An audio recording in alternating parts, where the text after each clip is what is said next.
आज आपण शिकणार आहोत पाठ क्रमांक 1, ज्याचं नाव आहे माजी राष्ट्रपती प्रतिभाताई पाटील. भारतीय प्रजासत्ताक राष्ट्राच्या 12व्या आणि भारताच्या पहिल्या महिला राष्ट्रपती. इंग्रजी, हिंदी आणि मराठी या तिन्ही भाषांवर प्रभुत्व असलेल्या अभ्यासू वक्त्या, वकील, सामाजिक कार्यकर्ता, कुशल संघटक, प्रभावी प्रशासक, कुटुंबवत्सल गृहिणी असे एक विविधांगी प्रगल्भ व्यक्तिमत्व म्हणजेच माजी राष्ट्रपती प्रतिभाताई पाटील ह्या आहेत. त्यांचा जन्म 19 डिसेंबर 1934 रोजी जळगाव, खानदेश येथील नाडगाव, तालुका बोदवड येथे एका सुसंस्कृत आणि श्रीमंत कुटुंबामध्ये झाला. वडील नारायणराव उपाख्य, नानासाहेब पाटील हे ज्येष्ठ कायदेतज्ञ, आई गंगाबा या गृहिणी. प्रतिभाताई पाटील या 5 भावांची एकुलती एक लाडाची बहीण. त्यांचे बालपण बोदवड तालुक्यातील नाडगाव या लहानशा खेडेगावी गेले. त्यांचे शालेय शिक्षण न्यू इंग्लिश स्कूल व महाविद्यालयीन शिक्षण जळगाव येथील मुळजी जेठा महाविद्यालयात झाले. अर्थशास्त्र व राज्यशास्त्र हे विषय घेऊन त्यांनी सन 1962 मध्ये पुणे विद्यापीठाची MA ची पदवी संपादन केली. महाविद्यालयीन जीवनात त्यांनी अनेक आंतरमहाविद्यालयीन टेबल टेनिस स्पर्धेत विजेतेपद मिळवले आणि महाविद्यालयाच्या ब्युटी क्वीन हा किताबही पटकावला आहे. त्यांनी एकदा चाळीसगाव येथील क्षत्रिय महासभेत अभ्यासपूर्ण भाषण दिले.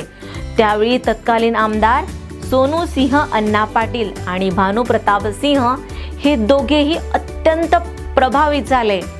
तेव्हा त्यांना राजकारणात प्रवेश करण्याचा आग्रह करण्यात आला.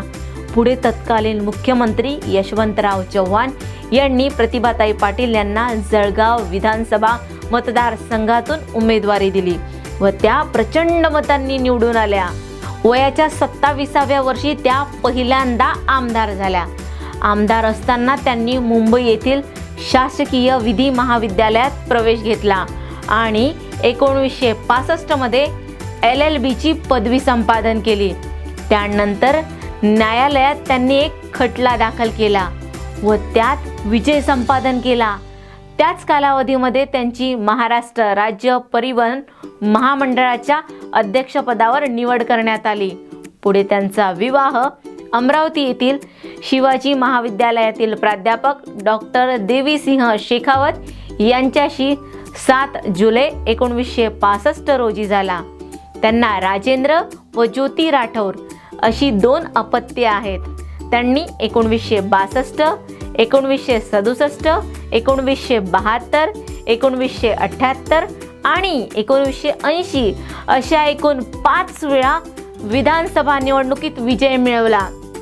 त्यांनी 1967 ते 1978 आणि 1982 ते 1985 या कालावधीत महाराष्ट्र राज्याच्या मंत्रिमंडळात सार्वजनिक आरोग्य, पर्यटन, दारूबंदी, सांसदीय कार्य, समाजकार्य, गृहनिर्माण, नगरविकास, शिक्षण व सांस्कृतिक कार्य मंत्री म्हणून कार्यभार सांभाळला. 1985 ते 1991 मध्ये त्यांची राज्यसभेवर निवड झाली.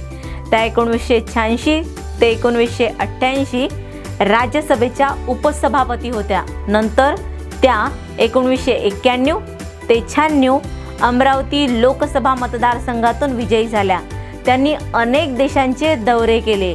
या सर्व पदांवरून त्यांनी राज्याच्या व जनतेच्या हितासाठी अनेक महत्त्वपूर्ण निर्णय घेतले.